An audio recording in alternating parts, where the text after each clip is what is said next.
Bonjour, bienvenue sur ce petit PowerPoint qui va vous traiter du thème de l'innovation.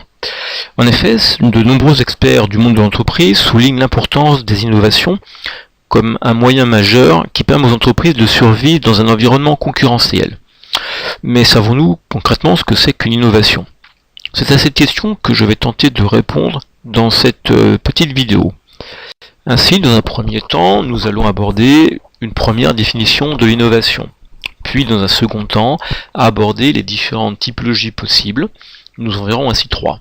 Et puis, je vous laisserai, le cas échéant, remplir un petit quiz afin de faire le point sur vos connaissances.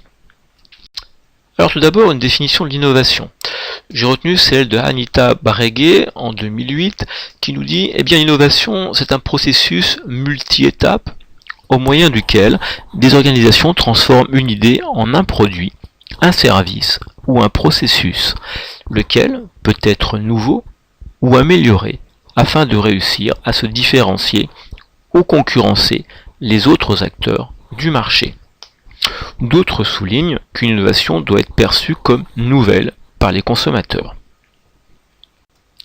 Nous allons voir qu'il existe 3 façons de classer les innovations. Elles peuvent être classées selon leurs caractéristiques, mais également selon leur degré de nouveauté, ou encore selon leur origine. Au début des années 1930, Schumpeter va nous donner ainsi une première typologie d'innovation basée sur les caractéristiques de celle-ci. Il va définir 5 grandes familles. La première famille, c'est celle des innovations de processus.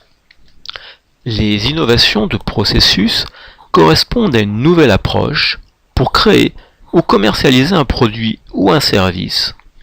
C'est par exemple ce que vous retrouvez soit chez EasyJet. EasyJet continue à faire du transport de passagers, comme on en a fait depuis très longtemps maintenant. À la seule différence que EasyJet va retravailler les prestations proposées de manière à réduire les coûts de revient et de même réduire le prix auquel le produit est proposé aux passagers.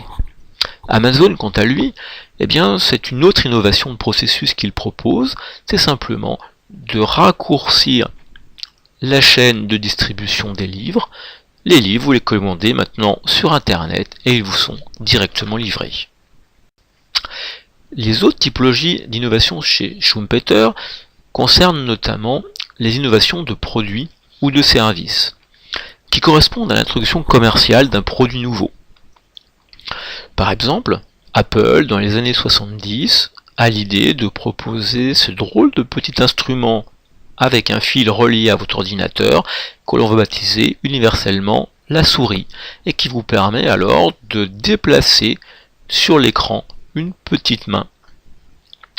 Jusqu'alors, vous aviez le seul moyen à votre disposition pour déplacer votre curseur, qui étaient les 4 flèches latérales, hauteur et bas. Troisième typologie, les innovations dans l'organisation elle-même. Cette fois-ci, il s'agit de créer une nouvelle entité, un nouveau département au sein d'une entreprise. Par exemple, la création d'un service de design dans les entreprises industrielles. Troisième type d'innovation, les innovations dites de matières premières. Cette fois-ci, le produit demeure globalement inchangé, destiné toujours à la même clientèle, mais ce sont des innovations au niveau des sources d'approvisionnement qui sont alors la règle. Par exemple, vous allez retrouver des produits cosmétiques dans lesquels on va proposer cette fois-ci d'intégrer différentes sortes d'algues, proposant ainsi aux consommateurs des vertus réelles ou imaginées dans ces produits. Et puis enfin, dernier type d'innovation que remarque Schumpeter, ce sont les innovations dites de débouchés. Les innovations de débouchés, cette fois-ci, c'est simplement changer de marché, notamment changer de marché géographique. C'est ce que connaissent bien les constructeurs automobiles occidentaux avec l'ouverture du marché chinois. Vous avez ici une publicité pour la 308 qui est proposée aux consommateurs japonais. Après Schumpeter, d'autres s'intéressent à la typologie d'innovation. Cette fois-ci, c'est le degré de nouveauté qui va nous intéresser. Anderson et Clark proposent en 1990 le petit tableau que vous avez sous les yeux, qui d'une part en colonne classe la technologie du produit soit comme étant nouvelle, soit comme étant traditionnelle, mais également va classer les habitudes de consommation en ligne cette fois-ci, soit comme nouvelles, soit comme stables. Ce tableau nous fait apparaître donc 4 types d'innovations différentes. L'innovation de rupture, l'innovation comportementale, l'innovation technologique et enfin l'innovation incrémentale.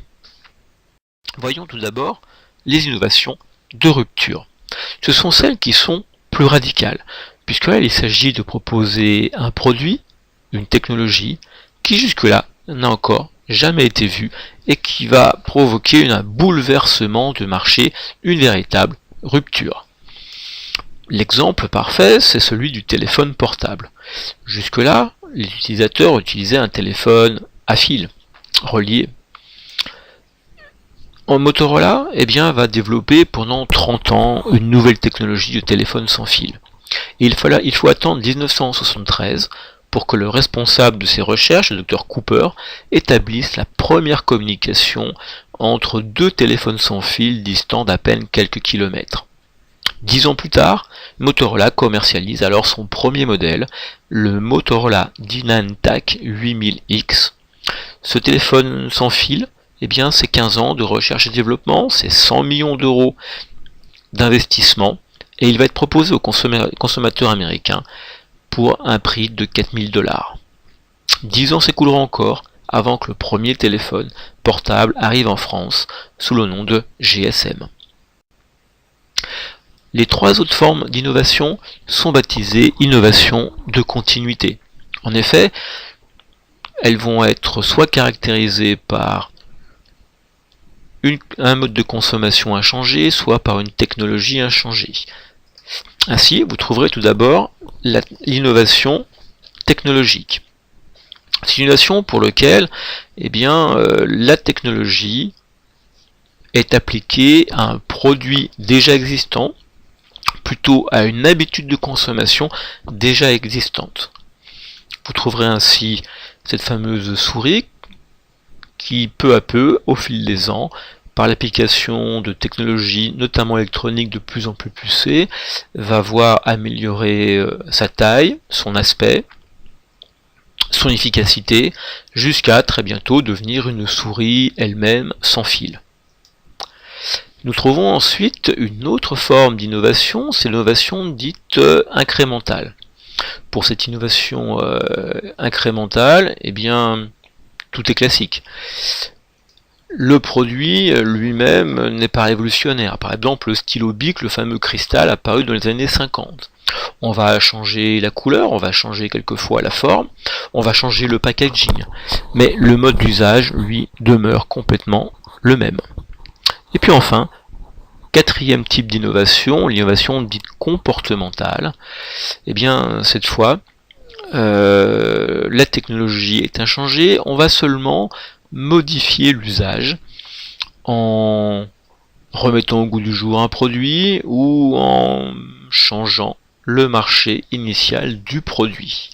L'exemple, c'est le savon Le Chat, le savon des grands-mères, qui revient au goût du jour, alors qu'il avait été largement supplanté par les lessives liquides, les tablettes. L'idée étant que ce savon traditionnel a certainement des composants qui ne peuvent pas faire de mal au niveau de la santé, et que si les grands-mères l'utilisaient, c'est que c'est a priori quelque chose de particulièrement efficace. Enfin, dernière typologie, c'est la typologie d'innovation basée sur l'origine. On va ainsi avoir tout d'abord une technologie qu'on appelle l'innovation techno-push. Dans cette innovation-là, c'est l'innovation qui pousse le marché. Une découverte scientifique, une découverte technologique va être intégrée dans des produits existants. Par exemple, vous avez sous vos yeux le premier ordinateur individuel Apple, l'Apple I, qui va être proposé en intégrant des floppies, c'est-à-dire un système de disquettes qui permet de garder en mémoire ce que l'utilisateur a pu créer. Ça peut être aussi ce que nous utilisons tous depuis des décennies, un aspirateur. Même usage, sauf que là, l'aspirateur est un aspirateur sans fil, complètement électronique, et qui prend l'initiative lui-même, après programmation, de venir nettoyer vos sols. Deuxième innovation, basée sur l'origine, le market pool. Cette fois-ci, ce sont les innovations qui sont tirées par le marché. Ce sont les organisations qui cherchent à comprendre quels peuvent être les manques, quels peuvent être les besoins des utilisateurs, et qui se servent ensuite de ces pistes pour innover. C'est ce que vous retrouvez par exemple sur le marché de la musique. Dans les années 2000, les consommateurs ont largement changé leurs habitudes. Ils n'achètent plus beaucoup d'albums, que ce soit des CD ou des albums vinyles, mais s'échangent, piratent, enregistrent eux-mêmes les tubes, les morceaux qui les intéressent. Pour contrer cette chute dramatique des ventes, eh bien, les grandes majors du système lancent alors des applications qui permettent aux consommateurs d'acheter en ligne non pas un album, mais uniquement le titre désiré avec une promesse de qualité pour ces titres. Vous trouvez ainsi les plateformes Deezer ou iTunes qui apparaissent.